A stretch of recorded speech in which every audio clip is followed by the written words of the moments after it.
अस्सलाम वालेकुम गाइस, कैसे हो? उम्मीद करती हूँ सब खैरियत से होंगे। तो सुबह सुबह हम कर रहे थे ब्रेकफास्ट और अब ब्रेकफास्ट में खाया हमने पराठा और अंडा। आज मेरी बच्चियाँ बोल रही थी मम्मा आज हमें घुमा के लेकर आओ ना। मैंने बोला ठीक है, सबसे पहले सुकून से नाश्ता कर लो, फिर उसके बाद डिसाइड करते हैं आपको ले जाना कहाँ है।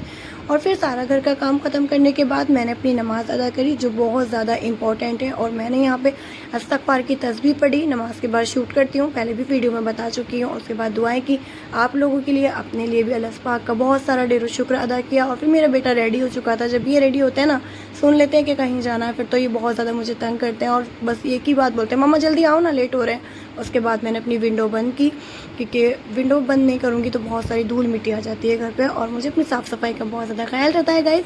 मैंने अपनी विंडो बंद की और अपने बच्चे को ले जाते मैं यहाँ पे थोड़ा सा शूट किया। मैं जा रही थी अपनी सिस्टर के साथ और कहीं भी हमें जाना होता है बिना सिस्टर के मुझे अनकम्फर्टेबल लगता है। बस मेरे बच्चे रेडी हो चुके थे और पता ही नहीं लगा वक्त के साथ साथ कब ये बड़े हो चुके हैं। दोनों बहन भाई हाथ पकड़ के चल रहे थे और रुकैया भी इनके साथ जा रही थी। ऐसा लग रहा था कि बच्चे गोद से उतर के, तो मुझे बड़ा सुकून लग रहा था। लेकिन इनका बचपन तो मुझे बहुत ज़्यादा तेज़ी से बड़ा होता नज़र आ रहा था। और यहाँ पे हम आ चुके थे बिग बाज़ार। सना ने यहाँ पे वॉल पेन ली थी जिसकी बहुत ज़्यादा नीड हो रही थी क्योंकि बुरखे का दुपट्टा हमसे लग नहीं पा रहा था और वॉल पेन उसकी निकल चुकी थी। फिर हम आ गए थे V5 रेस्टोरेंट और यहाँ पे आते के साथ सबसे पहले बच्चों को पिलाई हमने माज़ा। बच्चे को ठंडे में माज़ा पसंद थी और मुझे स्प्राइट लेनी थी। और हम आ चुके थे यमुना विहार V5 रेस्टोरेंट और आके यहाँ पे बच्चों को पूछा कि क्या खाओगे, तो इन्होंने एक ही बात बोली मम्मा सबसे पहले हमें चाउमीन ऑर्डर करा दो। फिर यहाँ पे चाउमीन मंगाई और बच्चों को खुश किया।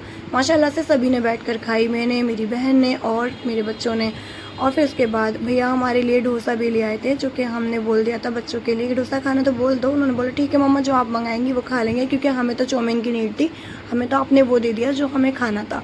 इसके बाद हमने, मेरी सिस्टर ने और मैंने डोसा बहुत मन से खाया क्योंकि हमें डोसा खाना था। उसके बाद यहाँ पर डोसा खा के मुझे ना ये वाली नारियल वाली चटनी बहुत ज़्यादा अच्छी लगती है। इसके बाद आ चुके थे हम गोलगप्पे खाने के लिए और मेरी सिस्टर गोलगप्पे मुझे खिला रही थी बना के क्योंकि मैं यहाँ पे शूट कर पा रही थी गाइज़, और बहुत ज़्यादा इंजॉय किया। उसके बाद अब्बास को गोलगप्पे इसलिए नहीं खिलाए, थोड़ा पानी तीखा था और इसको बस पापड़ी खिला दी थी दही लगाकर। फिर हम चिकन फ्राई भी लेकर आए थे, इसलिए बच्चों को ना भूख लगती है। अक्सर बाहर का खाना खा के घर का खाना बिना खाए सब्र ही नहीं आता है। और फिर उसके बाद हम जागते रहे 12-1 बजे तक। उसके बाद ना यहाँ पे 12 बज चुके थे। फिर कट करा तरबूज और यहाँ पे वाटरमेलन खा रहे थे बच्चे, बहुत ज़्यादा इंजॉय किया। आज संडे का दिन था तो सोचा था पूरा दिन और पूरी रात बच्चों को दूंगी, तो बहुत मज़ा आया। फिर उसके बाद 1 बजे के बाद बच्चे आराम करके सो चुके थे। बच्चों के साथ भी टाइम स्पेंड करना चाहिए। मिलेंगे नेक्स्ट व्लॉग में, तब तक के लिए अल्लाह हाफिज़, दुआ में याद कीजिएगा।